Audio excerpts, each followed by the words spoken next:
चाहेंगे कश्मीर को लेकर अगर हम बात करें, और वहां पे कहा गया है कि इस साल आपको पता, इस साल में बहुत ज्यादा टूरिस्ट आए हैं।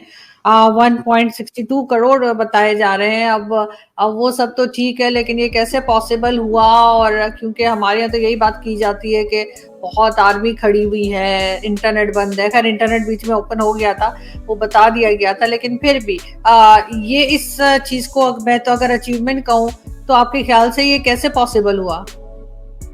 देखिए आरजू जी, शो पे बुलाने के लिए धन्यवाद। काफी अच्छा टॉपिक छेड़ा आपने। और एक चीज सर सॉरी आपकी बात काट रही हूँ, एक चीज और उसमें ऐड कर लिएगा, और वो ये कि ये सब होने के बाद आपके जो मिनिस्टर हैं अमित शाह साहब, उन्होंने कहा कि हम पाकिस्तान से बात नहीं करेंगे, कश्मीर के लिए हम सिर्फ कश्मीरियों से बात करेंगे। तो इसको भी जरा आप बताइएगा कि ऐसा उन्होंने क्यों कहा है? देखिए आरजू जी, अगर आप कश्मीर को शुरू से देखें तो यहाँ 3 फैमिलियों का वर्चस्व था, 3 फैमिलियों का कंट्रोल था।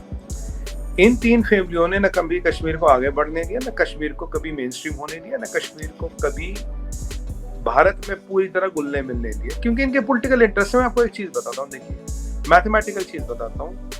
जम्मू रीजन पूरा वोट करता था, पूरा लद्दाख रीजन पूरा वोट करता था। कश्मीर में कहते थे जी नहीं जी, यहाँ पे वोटिंग नहीं होगी, हम बहिष्कार करें, we are boycotting the elections.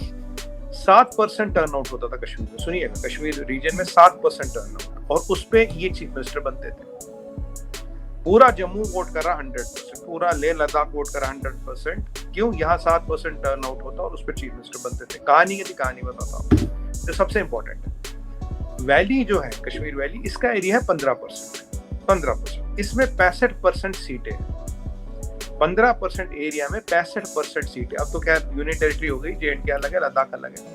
Area wise 15% area और सीटें 65%। जम्मू एंड कश्मीर में देखें पॉपुलेशन का डिवीजन इक्वल है, राइट? आगे पीछे थोड़ा बहुत है, ऑलमोस्ट इक्वल डिवीजन।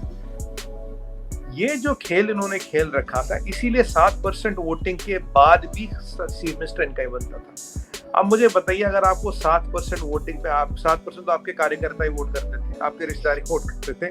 अगर 7% वोटिंग में आपकी सरकार बन रही, आप चाहोगे वहाँ हालत ठीक हो? आप चाहोगे वहाँ डेवलपमेंट हो? आप चाहोगे वहाँ नॉर्मलाइजेशन? आप चाहोगे नहीं। देखिए, टेररिज्म एक कॉटेज इंडस्ट्री थी जो लोगों ने चला रखी थी। इसको पूरा प्रोत्साहन देते थे, इसको पूरा मतलब ना सपोर्ट मिलता था इसको, क्योंकि टेररिज्म में ऑडिट नहीं होता।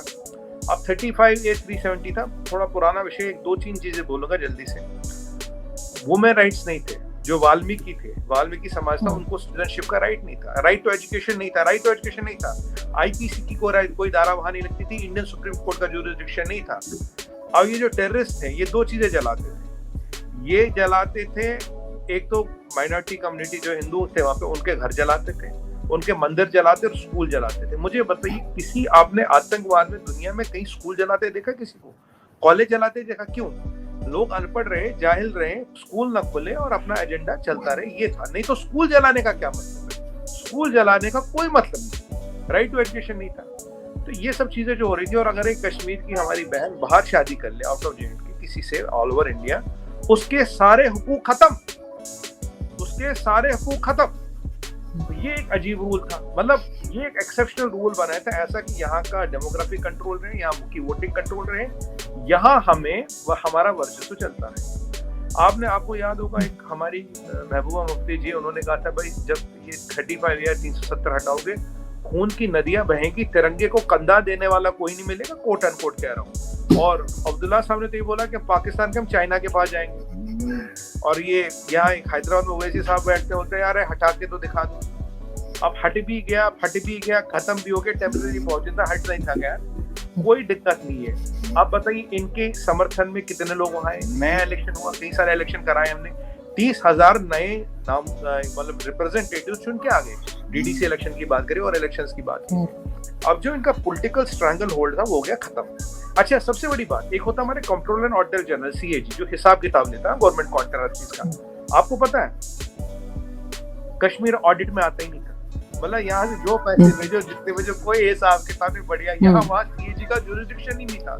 यहाँ CAG ने रेल गेट, कोल गेट, सब कांग्रेस की सत्ता हिला दी, सत्ता परिवर्तन हो गया, स्कैम एक्सपोज किए, पर वहां पे CAG का जुरिसडिक्शन ही नहीं था। मतलब अंधे पैसे आए, भारत की फौज प्रोटेक्ट करे और हुकूमत मेरी चलते रहे और सवाल कोई मत पूछना, और 7% वोटिंग हो तब भी मैं चीफ मिनिस्टर। तो बताइए ऐसी परिस्थिति किसको पसंद नहीं होगी? अब लोग ऐसी तैसी हो, लोग मरते हो तो मरे। हेलो एवरीवन, हमारे चैनल पे आप सबका स्वागत है।